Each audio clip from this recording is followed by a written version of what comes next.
السلام علیکم ورحمۃ اللہ وبرکاتہ۔ الحمد للہ رب العالمین، والصلاة والسلام علی اشرف الانبیاء والمرسلین وعلی آلہ الطیبین الطاہرین واصحاب الاکرمین الافضلین ومن تبعهم بإحسان الی یوم الدین، اما بعد، فقد قال اللہ تبارک وتعالی فی القرآن المجید والفرقان الحمید، اعوذ باللہ من الشیطان الرجیم، بسم اللہ الرحمن الرحیم۔ شہر رمضان الذي انزل فيه القرآن هدى للناس وبينات من الهدى والفرقان فمن شهد منكم الشهر فليصمه، صدق الله العلي العظيم۔ وقال تعالى في مقام آخر في شان حبيبه الكريم، إن الله وملائكته يصلون على النبي يا أيها الذين آمنوا صلوا عليه وسلموا تسليما، اللهم صل على سيدنا۔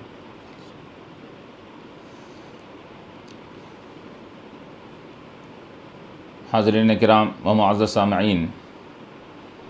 جیسا کہ آپ اور ہم جانتے ہیں کہ ہم پر کون سا مبارک مہینہ سایہ فگن ہے، ہم پر ایسا مبارک مہینہ سایہ فگن ہے اور ہمارے درمیان میں موجود ہے، جس کا تعارف اللہ تبارک و تعالیٰ قرآن میں فرما رہا ہے، جس کا انٹروڈیوس اللہ تعالیٰ قرآن میں اس طرح فرماتا ہے کہ شہر رمضان الذی انزل فیہ القرآن، کہ رمضان کا مبارک مہینہ وہ مبارک مہینہ ہے کہ جس میں قرآن کو نازل کیا گیا ہے۔ اللہ تبارک و تعالیٰ نے قرآن کے نزول کے لیے، قرآن کے نازل کرنے کے لیے اللہ تعالیٰ نے رمضان المبارک کے مہینے کو منتخب فرمایا، اس کا اللہ تعالیٰ نے انتخاب فرمایا۔ تو اس سے اس مہینے کی عظمت کا اندازہ ہم کو ہو سکتا ہے کہ اللہ تبارک و تعالیٰ نے اپنی ایک ایسی عظیم ترین کتاب جو تمام آسمانی کتابوں میں، سب کتابوں میں اونچا مقام رکھتی ہے، اس کتاب کے نزول کے لیے اللہ تعالیٰ نے رمضان المبارک کے مہینے کو منتخب فرمایا۔ یہ مبارک مہینہ ایسا مبارک مہینہ ہے کہ حدیث شریفہ میں آتا ہے کہ جب یہ مہینہ شروع ہوتا ہے تو اللہ تبارک و تعالیٰ جنت کے تمام دروازے کھول دیتے ہیں اور دوزخ کے دروازے بند کر دیے جاتے ہیں، اور تمام اللہ تبارک و تعالیٰ اپنے تمام رحمت کے دروازوں کو اللہ تعالیٰ کھول دیتا ہے، اور ہر رات ہر دن اس مبارک مہینے میں ہزاروں لوگوں کی مغفرت ہوتی ہے، ان کے گناہوں کی بخشش ہوتی ہے، اور ان کو دوزخ سے نجات کا پروانہ حاصل ہوتا ہے۔ ہر رات اور ہر دن ہزاروں کی اللہ تبارک و تعالیٰ مغفرت فرماتا ہے۔ یہ اللہ تبارک و تعالیٰ کی عنایت ہے، اس کا فضل ہے، اس کا کرم ہے کہ اس نے اس امت مرحومہ کے لیے یہ مبارک مہینہ ہم کو مرحمت فرمایا۔ یہ برکت والا مہینہ، یہ رحمت والا مہینہ، یہ مغفرت اور بخشش والا مہینہ ہے کہ یہ روایتوں میں آتا ہے کہ جو کوئی رمضان المبارک کے آمد پر خوشی کا اظہار کرتا ہے، خوش ہوتا ہے، تو اللہ تبارک و تعالیٰ اس کے بدن کو آتش دوزخ پر حرام فرما دیتے ہیں، جہنم کی آگ پر حرام فرما دیتے ہیں۔ یہ مبارک مہینہ ہے کہ روایتوں میں آتا ہے کہ زمین کی امان رمضان المبارک سے ہے، کہ اگر زمین والے جب تک کہ رمضان کی قدر کریں گے، اس کی عزت اور تکریم کریں گے، تو یقیناً وہ امن و امان میں رہیں گے، کیونکہ رمضان کی جب تک تعظیم کی جائے گی، اس کی عزت اور اس کی وقات کی جائے گی، اس کی تکریم کی جائے گی، تو لوگوں کو اللہ تبارک و تعالیٰ امان میں رکھیں گے، حفظ و امان میں رکھیں گے۔ یہ وہ مبارک مہینہ ہے کہ جس کے تعلق سے آتا ہے کہ اگر اس کی فضیلتوں کو، اس کی برکتوں، اس کی رحمتوں کو تمام طریقے سے اگر بیان کر دیا جائے، اس کی کیا کیا فضیلتیں ہیں، تو پھر تمام امت یہ چاہے گی کہ برس کے 12 مہینے رمضان المبارک رہے اور ہم اس کے بھلائیوں سے اور اس کے خیر اور اس کے تمام رحمتوں سے ہم مالا مال ہوتے رہیں۔ یہ مبارک مہینہ ہے، یہ مہینہ یہ اللہ تبارک و تعالیٰ کی اس کے اندر رحمت برستے رہتی ہے، اللہ تعالیٰ کا فضل و کرم اس کے اندر ایسا کثرت سے اللہ تعالیٰ بندوں پر عنایت فرماتے ہیں کہ روایتوں میں آتا ہے کہ نفل نماز اگر کوئی نفل عمل کرتا ہے تو اللہ تبارک و تعالیٰ اس کو فرض کے برابر ثواب عطا فرماتے ہیں، اور فرض اگر کوئی ادا کرتا ہے اس مہینے میں تو اللہ تبارک و تعالیٰ اس کے لیے 70 فرضوں کے برابر اجر اور ثواب عطا فرماتے ہیں۔ غور فرمائیے کہ اجر و ثواب کا کوئی ٹھکانہ ہے، کوئی اندازہ ہے کہ اللہ تبارک و تعالیٰ یہ اپنی رحمتوں کے دروازے کھولے ہوئے ہے، اور اجر و ثواب کا یہ ایک کثرت سے یہ دریا بہہ رہا ہے، اور ہر ایک کو خوشخبری سنائی جا رہی ہے کہ آؤ یہ مہینے میں آؤ، اس مہینے کا سے فائدہ حاصل کرو، یہ مبارک مہینے میں اپنے آپ کو نیک اعمال کے ذریعے سے اللہ کے قریب کرنے کی کوشش کرو۔ یہ مبارک مہینہ یقیناً اللہ تبارک و تعالیٰ نے ہم کو مرحمت فرمایا ہے، اور یقیناً پھر روایتوں میں کیا آتا ہے، یہ مبارک مہینہ یہ ہمدردی کا مہینہ ہے، غم خواری کا مہینہ ہے، کہ انسان کو چاہیے کہ اس مہینے میں کثرت سے خیر خیرات بھی کرے، غم خواری کرے، غریبوں کی غم خواری کرے، بیواؤں، یتیموں اور ضرورت مندوں کے اور محتاجوں کی مدد کرے، ان کا تعاون کرے، اور کثرت سے یہ بھی عمل کرے کہ روزے دار کا افطار کرائیں، روزے دار کا روزہ کھلائیں، کیونکہ حدیث شریف میں آتا ہے کہ اللہ کے نبی علیہ الصلوۃ والسلام نے ارشاد فرمایا، جو کوئی کسی روزے دار کا افطار کراتا ہے تو اللہ تبارک و تعالیٰ افطار کرانے کی وجہ سے اس افطار کرانے والے کے گناہوں کو بخش دیتے ہیں، اور اس کے اوپر جہنم کی آگ کو اس کے اوپر اللہ تعالیٰ حرام فرما دیتے ہیں۔ اور روایتوں میں کیا آتا ہے کہ صحابہ کرام فرماتے ہیں کہ یا رسول اللہ صلی اللہ علیہ وسلم، کہ ہم میں سے ہر ایک کے پاس اتنی سکت تو نہیں ہے، اتنی قوت تو نہیں ہے کہ روزے دار کو پیٹ بھر کھانا کھلائے۔ تو اللہ کے نبی علیہ الصلوۃ والسلام نے فرمایا، اگر کوئی روزے دار کو ایک کھجور کے ذریعے سے روزہ کھلاتا ہے، ایک شربت کے گھونٹ کے ذریعے سے، اگر وہ بھی میسر نہیں تو ایک پانی کے گھونٹ سے روزہ کھلاتا ہے، تو اللہ تبارک و تعالیٰ اس کو بھی اتنا ہی ثواب عطا فرماتے ہیں۔ اور پھر جو روزے دار کو اگر روزہ کھلاتا ہے تو اس روزے دار کے ثواب میں کمی ہوئے بغیر اللہ تعالیٰ اس کے ثواب کو بھی اللہ تعالیٰ روزہ کھلانے والے کو ثواب عطا فرماتے ہیں۔ یہ مبارک مہینہ اتنے کثرت سے اس کے اندر خیر اور بھلائی کو رکھا گیا ہے، اور یہ مبارک مہینہ ہے کہ اس میں اللہ تبارک و تعالیٰ اس بندے کی رزق میں کشادگی عطا فرماتے ہیں، روزی میں فراخی عطا فرماتے ہیں۔ ہم دیکھتے ہیں کہ عام دنوں کے مقابلے میں غریب بھی ہے اور امیر بھی ہے، فقیر بھی ہے، محتاج بھی ہے، تو عام دنوں کے مقابلے میں یہ مہینے میں وہ کثرت سے نعمتیں کھاتا ہے، کثرت سے ایسے چیزیں اس کو اللہ تعالیٰ میسر فرماتا ہے جو عام دنوں میں اس کو میسر نہیں ہوتی۔ تو یہ کرم ہے اللہ تبارک و تعالیٰ کا، چونکہ اللہ نے وعدہ فرمایا ہے کہ اس مہینے میں مسلمان کی روزی اور رزق میں کشادگی کر دی جاتی ہے، اس وجہ سے ہر ایک کے روزی میں کشادگی ہو رہی ہے، ہر ایک اچھے سے اچھی نعمتیں کھا رہا ہے۔ اور پھر یقیناً یہ بھی ساتھ میں یہ بھی آیا ہے کہ فمن شہد منکم الشہر فلیصمہ، کہ جو کوئی اس مہینے کے مبارک مہینے کو پالے تو چاہیے کہ اس کے اوپر روزہ رکھے، اور روزہ رکھنا اس کے اوپر فرض کر دیا گیا ہے۔ اور اللہ کے نبی علیہ الصلوۃ والسلام نے کیا فرمایا کہ اللہ تعالیٰ نے اس مہینے میں دن کے وقت میں روزوں کو فرض کیا ہے، اور رات میں اللہ کے نبی علیہ الصلوۃ والسلام نے تراویح کو سنت قرار دیا ہے، کہ دن کی عبادت یہ روزہ ہے تو رات کی عبادت یہ تراویح ہے۔ اور پھر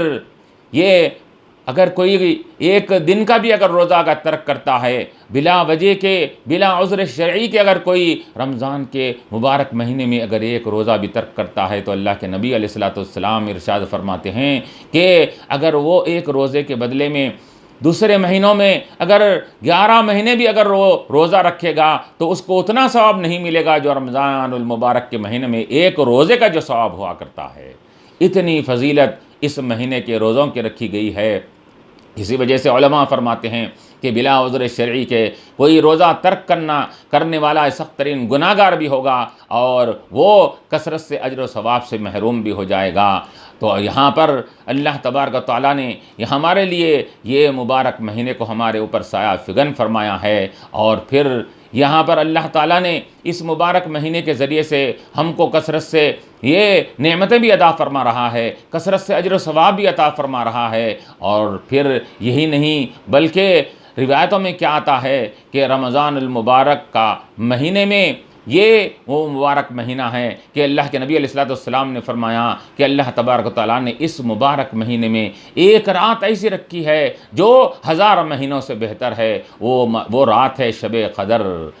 قدر کی رات ہے۔ شب قدر کو اللہ تعالیٰ نے اسی مہینے میں رکھا ہے، غرض یہ کہ اللہ تعالیٰ نے اس مبارک مہینے کو کئی اعتبارات سے فضیلت بخشا ہے، اجر و ثواب کے یہ دریا بہہ رہے ہیں، اللہ کی رحمت کے دریا بہہ رہے ہیں۔ اب یہ دیکھنا یہ ہے کہ اس رحمت کے دریا سے کون استفادہ کرتا ہے، کون فائدہ حاصل کرنے کی کوشش کرتا ہے۔ یہ مبارک مہینہ ہم پر سایہ فگن ہے، یہ اپنے رحمتوں کے ذریعے سے، مغفرتوں کے ذریعے سے، جیسا کہ روایت میں کیا آتا ہے کہ یہ مبارک مہینہ ہے کہ پہلا دہا اس کا یہ رحمت کا دہا ہے، پہلا عشرہ رحمت کا عشرہ ہے۔ اب ہم یہ رحمت کے عشرہ اور دہے سے ہم گزر رہے ہیں، اور دوسرا دہا یہ مغفرت کا اور بخشش کا دہا ہے، اور تیسرے دہے کے بارے میں فرمایا گیا وہ دوزخ سے نجات اور چھٹکارے کا دہا اور عشرہ ہے۔ تو اس مبارک مہینے کے ہر ساتھ یہ بڑی فضیلت رکھتی ہے، ہر گھڑی فضیلت والی ہے۔ اس سے اللہ تبارک و تعالیٰ نے یہ مبارک مہینہ ہم پر سایہ فگن کیا ہے، تو اب ہمارا کام ہے کہ ہم اس سے مکمل استفادہ کریں اور اس کے اندر عبادت کر کے، تلاوت کر کے، ذکر و اذکار کے ذریعے سے اور مختلف اور عبادتوں کے ذریعے سے اللہ تعالیٰ کو راضی کرنے کی کوشش کرے۔ آج ہم کیا دیکھ رہے ہیں، دنیا تقریباً ممالک آج لاک ڈاؤن میں ہیں، ہر کوئی اپنے گھروں میں مقید ہے، اور اللہ تبارک و تعالیٰ کے مساجد اور عبادت گاہیں یہ مقفل اور بند پڑی ہوئی ہیں، وہاں پر جانے کی اجازت نہیں دی جا رہی ہے۔ یاد رکھیے کہ یہ معاملہ ایسا کیوں ہو رہا ہے، یہ اس کی وجہ یہ بھی ہو سکتی ہے کہ اللہ تبارک و تعالیٰ کا یہ غیظ و غضب ہے یا اس کی ناراضگی ہے، اس وجہ سے اللہ تعالیٰ نے اپنے مساجد اور اپنے گھروں کے دروازوں کو بند کر لیا ہے۔ کیوں؟ اس وجہ سے کہ جس وقت وہ مساجد سے مؤذن اذان کی آوازیں اور نماز کے لیے آنے کے لیے جب وہ پکار کرتا تھا حی علی الصلاۃ، نماز کے لیے آؤ، تو عام دنوں میں وہ مؤذن کی اذان کو سن کر، حی علی الصلاۃ کی آواز کو سن کر ہم اپنے غفلت میں پڑے ہوئے ہوتے تھے، لہو و لعب میں رہتے تھے، دنیاوی مشاغل میں ہوتے تھے، دنیاوی کاروبار میں مصروف ہوتے تھے، ہم کو جانے کی وہاں فرصت نہیں ملتی تھی، وہاں جانے کے لیے ہم کو توفیق نہیں ہوتی تھی۔ تو اللہ تبارک و تعالیٰ کا یہ ہم پر غضب اور ناراضگی ہو گئی کہ اب ہم مساجد کو جانا چاہ رہے ہیں، مساجد میں عبادت کرنا چاہ رہے ہیں، لیکن اللہ تبارک و تعالیٰ نے اپنے مساجد اور اپنی عبادت گاہوں کو یہ بند کر دیا ہے اب ہمارے لیے۔ لیکن یاد رکھیں کہ اگر اللہ تعالیٰ کو اگر منانا ہے، اللہ تعالیٰ کو اگر راضی کرنا ہے، تو پھر یقیناً ہم کو چاہیے کہ جب اللہ نے اپنے گھروں کو، اپنی عبادت گاہوں کو ہمارے لیے بند کر دیا ہے، تو ہمارا کام یہ ہے کہ ہم اپنے گھروں کو یہ عبادت کا مرکز بنا لیں، ہم اپنے گھروں کو یہ تلاوت کا مرکز بنا لیں، یہ ہم اپنے گھروں کو یہ اذکار اور درود شریف اور تسبیحات کے ذریعے سے اپنے گھروں کو معمور اور آباد رکھیں۔ یقیناً یہ اللہ تبارک و تعالیٰ کی ناراضگی اور غیظ و غضب کے ساتھ ساتھ یہ اس کی حکمت اور اس کا منشا اور اس کی مصلحت بھی اس کے اندر معلوم ہو رہی ہے کہ اللہ تبارک و تعالیٰ یہ چاہتا ہے کہ اے لوگو، تم نے اپنے گھروں میں اپنی بدعملی کے ذریعے سے، لہو لعب کے ذریعے سے اور مختلف گانے بجانوں کے ذریعے سے اپنے گھروں کے اندر افلاسی اور نحوست کو جو تم نے